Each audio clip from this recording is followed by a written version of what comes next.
Right now, in this very second, something is speaking to you. Not in words, not in sound, but in the quiet language of the present moment. A feeling rising in your chest, a thought drifting through your mind like smoke, a memory, unbidden, surfacing from somewhere deep. Most of us don't stop long enough to listen. Most of us are already somewhere else. We live in the future, planning, worrying, anticipating.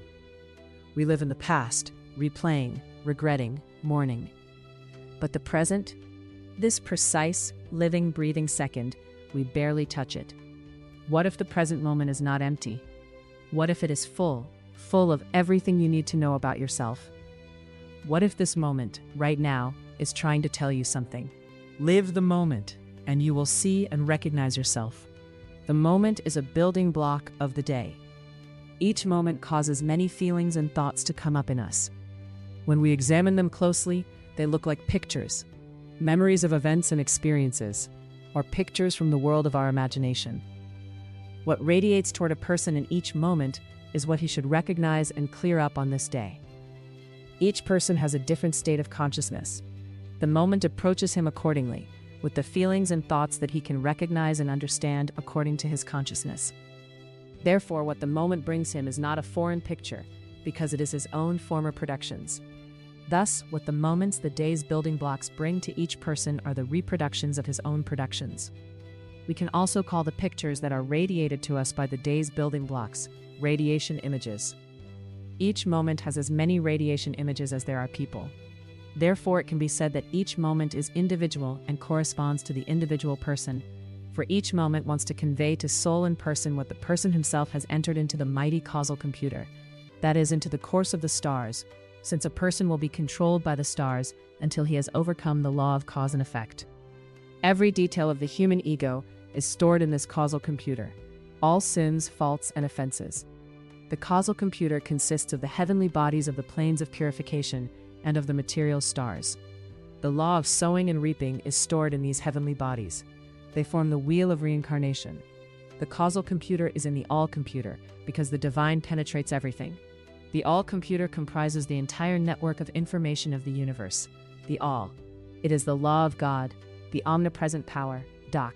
The causal computer again brings out all the human aspects that the person has entered into it in previous incarnations and during this life, and that have not yet been cleared up by him.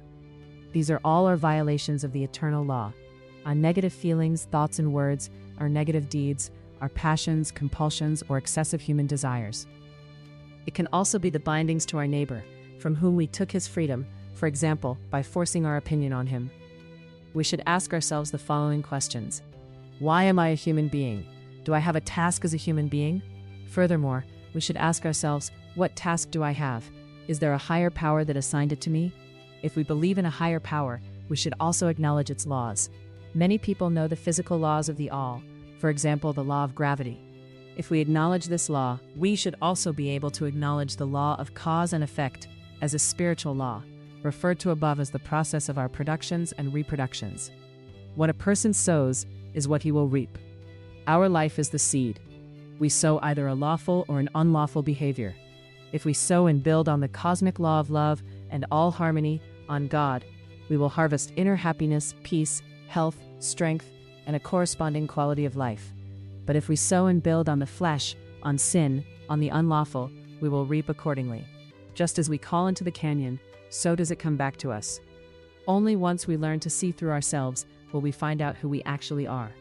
This requires honesty and a deep belief in a higher power that supports us and helps us to become free from the negativity we still have. Jesus said, "Whatever you do to the least of my brothers, you have done to me." Christ is the brother of every person. The one who is against another person, his neighbor, is thereby against Christ. He is also against himself, because he himself must reap what he sows. Whatever a person does to his neighbor, in his feelings, thoughts, words, and deeds, he always does to himself. This is then his language, and the language of his harvest as well. A person's soul is on earth to purify what he has caused in previous incarnations and in this incarnation, and has not cleared up yet. This is why we say, live the moment and be aware of what the moment wants to say to you. The person who recognizes the language of the moment and behaves accordingly, that is, who follows or clears up with the moment the day shows him, gets to know himself. Many people do not live the moment and the day, and therefore do not know themselves.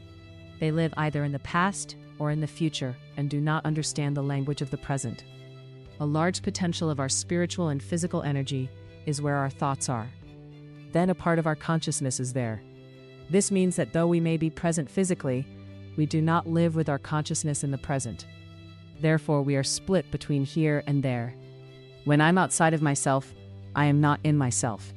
When I'm outside of myself, I open my house, my physical body, and another one can occupy it, like for instance unlawful forces that by their motives and behavior patterns correspond to my human ego, to my world of feelings and thoughts.